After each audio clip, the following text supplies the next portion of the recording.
What is the essence of stress? How to deal with it and how to win? Why do we consciously and unconsciously bring stress to our colleagues, friends, and even our closest ones, our family? And what does stress resistance depend on? Stress, in its usual sense, causes negative emotions in us. But from the physiological point of view, the initial reaction to short-term strong emotions, fear or joy, will be the same. This was discovered in the 20th century by the physician and biologist Hans Selye. Hans Selye has established that we react both on pain and joy with the same chain of biochemical reactions. The body immediately releases the hormone adrenocorticotropin, which stimulates the production of cortisol, a stress hormone. Cortisol, in its turn, stimulates the production of adrenaline and norepinephrine. We have a heart acceleration. We turn pale or blush. These hormones cause similar reactions to completely different emotions. We can freeze from unexpected joy and from fear. And we can make impulsive actions to rush, embrace, or run away. Unfortunately, any emotion can lead to negative consequences in the form of hypertonic reactions of vascular spasm and, unfortunately, acute vascular and neurological conditions. Therefore, the concept of dying from joy has a deep psychological meaning. Of course, great joy can lead to a shock. But despite the fact that biochemical processes are so similar, for joy, people experience a heart attack much rarely than from fear and grief. Why does this happen? First, along with positive emotions, we also get a large dose of joy hormones, serotonin and dopamine, which give us pleasure and relaxation. In addition, joy and euphoria rarely last long. They are quickly replaced by satisfaction, contentment, tranquility. And if the joy is so fleeting, then the stress can last for years. And it is the long-term impact of strong emotions that is so destructive. But why are we the most successful species on the planet who defeat disease, hunger, and cold so suffer from stress? Humanity has lived with stress from the moment of its appearance. Most animals occupy a certain ecological niche, eat a certain food, and do not leave their habitat area. Man inhabited the entire globe. He hunts, fishes, gathers, farms. We have achieved a lot, and the price for it is constant stress. Man can live everywhere, and moreover, it was always like this. It's like our kind of chip, our ability to live and adapt to anything, and a variety of stresses are being tested along the way. So, there is no sense talking about stress in general in antiquity and modern times at all, because it was very different before and now. But at the same time, the reasons that cause stress almost did not change over the past millennia. We are still dependent on basic needs. We, like thousands of years ago, need a house, warmth, food. Fear of losing all this keeps us stressed. We just have new fears. Like if a person was afraid that he will not have food, water, or warmth before, now we are afraid that, for example, we will be fired from work, but the meaning will be the same. If we are fired from work, then it would be no food, money for the bills, and a lot of other problems. So, again, the resources stayed all the same. Stress has always helped us in our achievements. This is a kind of training for the body. Thanks to stress, the ability to adapt is developed, and this increases the chances of survival. If there is no adaptation, if there are no recurring stress and the organism does not change, then we do not live. The understanding that stress is a pathology is wrong. Stress is a psychological reaction of an organism to changing environmental conditions. Stress is our engine even now. If we were not afraid, did not hurry, did not worry for the results of our work, did not worry for our loved ones, we would hardly do anything at all. We could hardly appreciate something and love someone. Stress ceases to build and begins to erode when we feel our own helplessness. Man sought to get more and more at all times, something that he didn't have before. A higher position in society, the best income. And if the desire seems impossible, it creates stress. The modern consumer society provokes stress even more. We want more beautiful clothes, better cars, a holiday in an expensive resort. and we cannot always get it right away. A person immediately falls into stress mode because there is a goal. But what is it? Unattainable. Hence, people get interesting feelings that are closely related to the same mode of stress. This is a state of helplessness, worthlessness. How to overcome these feelings? To abandon an unattainable goal is unlikely to help. On the contrary, it will only increase frustration in yourself and your power. We must try to figure out whether we really need what we dream about. Or is the desire to have an expensive car imposed by advertising, environment, stereotypes? If so, why should we waste the time, energy, and money for something that we really do not need? If the goal is really desirable, then it is necessary to make a plan how to achieve it step by step. Put aside a small amount of money to start a bank. Go to refresher courses to be able to earn more. How should the goals look like? Achievable. They should be under the control of a person. The simplest option is to switch from a global goal to what? A small goal, and get pleasure from it. Unattainable goals which we set ourselves is the case when a person drives himself into stress. But we force each other into stress even more often. Wives, husbands, husbands, wives, subordinates, bosses, bosses, subordinates. And we do it consciously often. Usually, bosses prefer to create stress deliberately, manually, because the person in stress is more controlled. Well, more effective in terms of manipulation, because cognitive functions are turned off. Sometimes we drive each other into stress unconsciously. We just do not know how to achieve our goals differently. We do not know how to communicate. Correctly choose words. The simplest way to introduce a person into stress is to create modes when what we call a state of learned helplessness, right? When you do not know how to react. Well, for example, a wife says to her husband, "Be a man for once. Go and do something." Pay attention. The double message sounds like this: be a man for once. If he goes and does something, yes, then he admits that before he had never been a man. We decided to make an experiment. It will show how easy it is to put a person in stress. The psychologist will ask the interlocutor only one question. Truly, not very pleasant. Many of us often encounter similar situations at work or in the family. Can you ask me a smart question?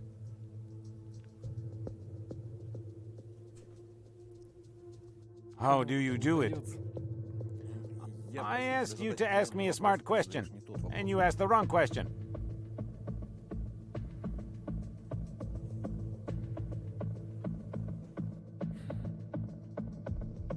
Well, can you ask me a question? No. There you are. Why can't you ask me a question? Well, I don't expect that from you. I'm asking you to ask me a question, and now you are keeping silent. I don't understand what kind of question. I do not expect that from you. I want you to ask me a question right now, any. How do you manage? Not that. Well, ask a question or not. What topic? Any smart question. There you are.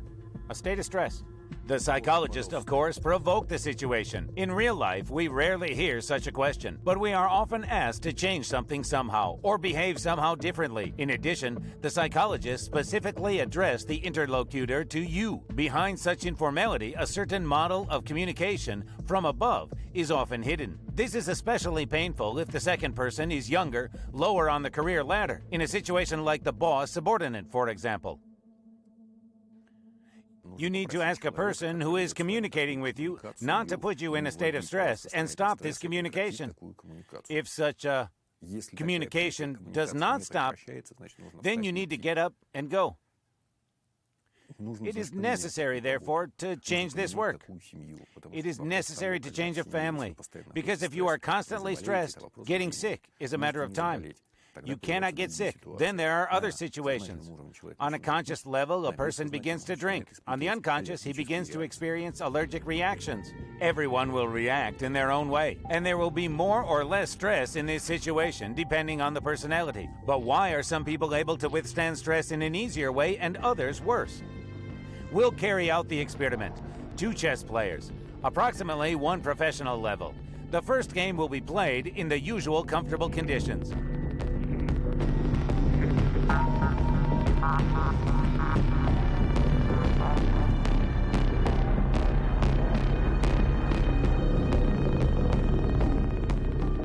While the game is in progress, we will calculate how much time each player takes to make decisions. Now the second stage. The chess game will be held in a very noisy environment.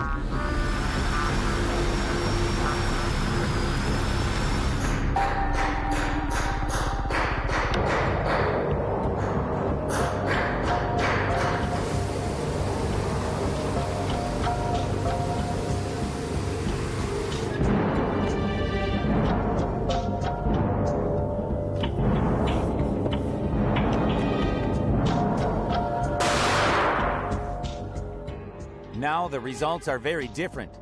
In the first game, player A required 5 to 7 seconds to make a decision. Now it is difficult for him to cope with it in 15 seconds.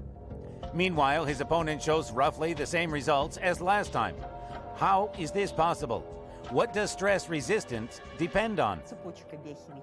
The chain of biochemical reactions will be the same, but it will be realized in completely different ways at the level of behavioral and emotional reactions. The reaction of the body to stress depends on the genetic characteristics of an organism and the environment in which the person was brought up, the extent to which his adaptation took place.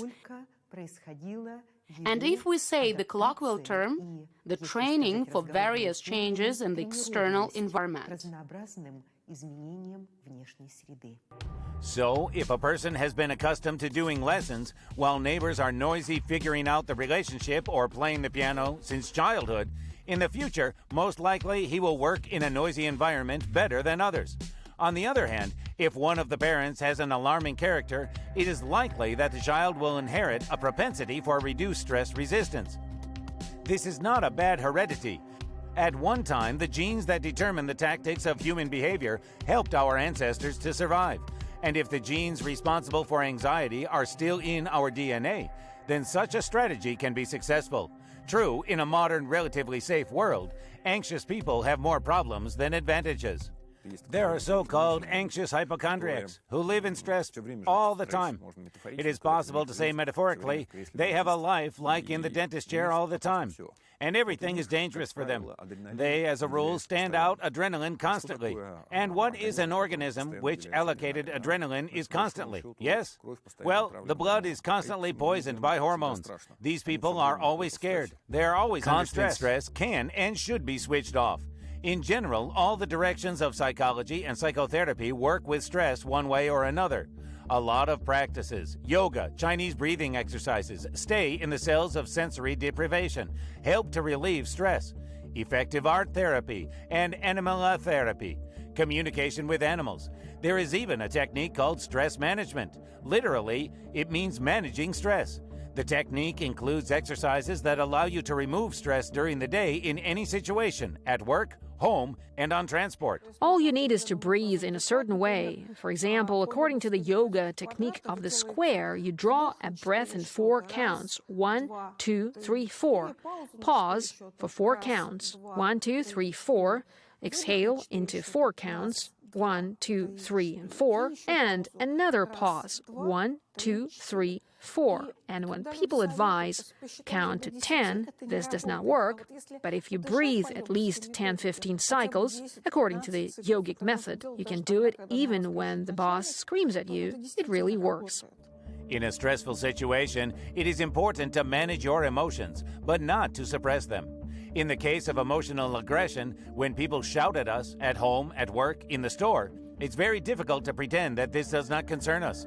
Sometimes it is impossible to ignore the emotional aggression.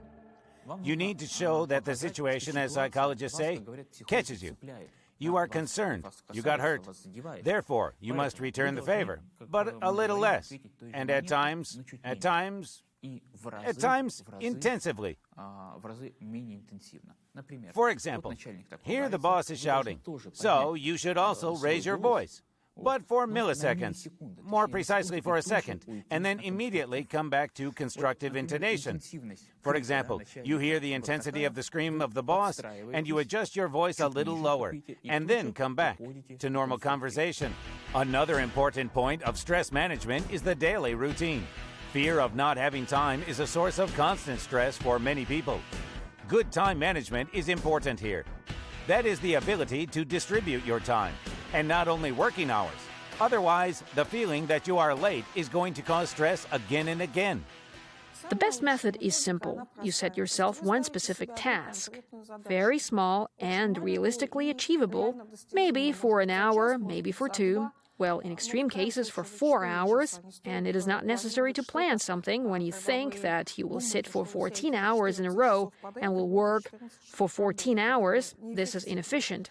And now you're doing this little block, say an hour or 2, and then accordingly, you encourage yourself with some pleasant thing. That is, you can drink a cup of tea, and maybe there's a 5-10 minute rest, but it's hardly worth doing it in social networks. Social networks as they are, not bad and not good. A change of activity is the best rest. And if you worked at a computer, then you really will not be able to rest in the social network in front of the screen. You risk overloading your brain with information. We have a lot of information now. Telephones, computers, TV, advertising, communication.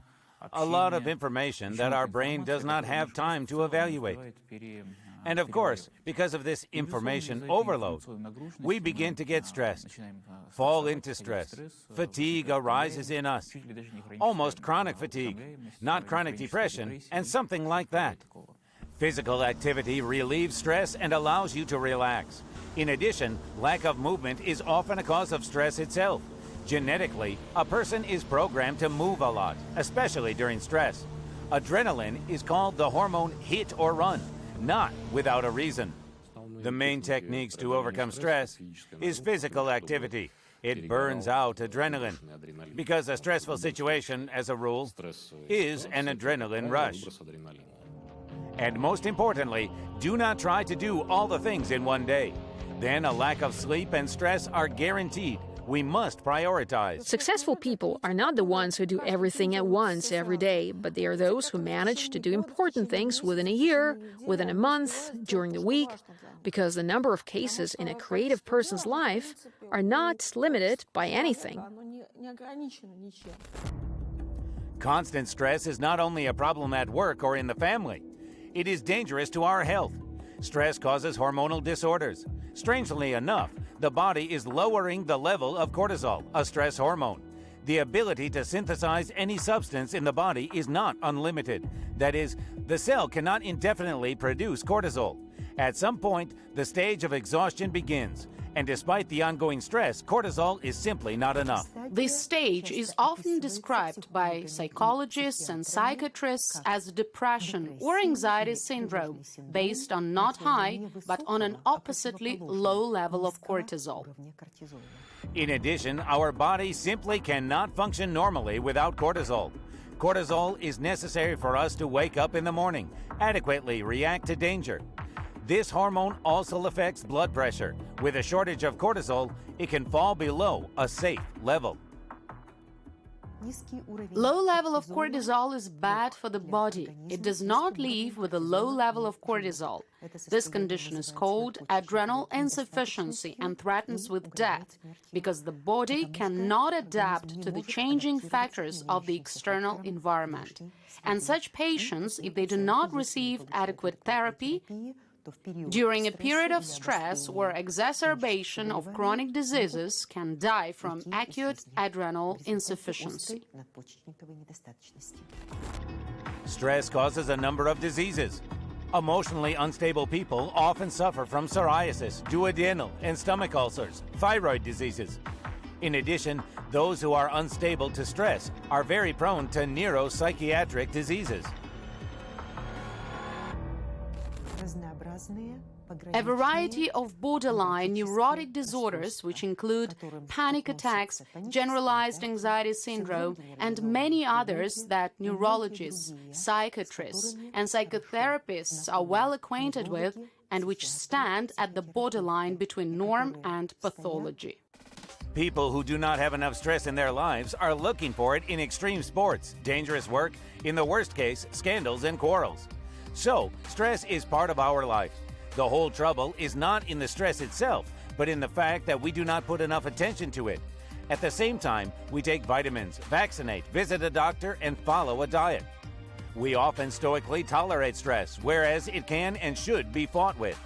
And for this, there are methods and practices, from ancient yoga to modern stress management. We can choose, be in a constant destructive tension, or start looking for ways out. After all, we tamed fire, built roads and houses, flew into space. A human has enough potential to conquer his own stress.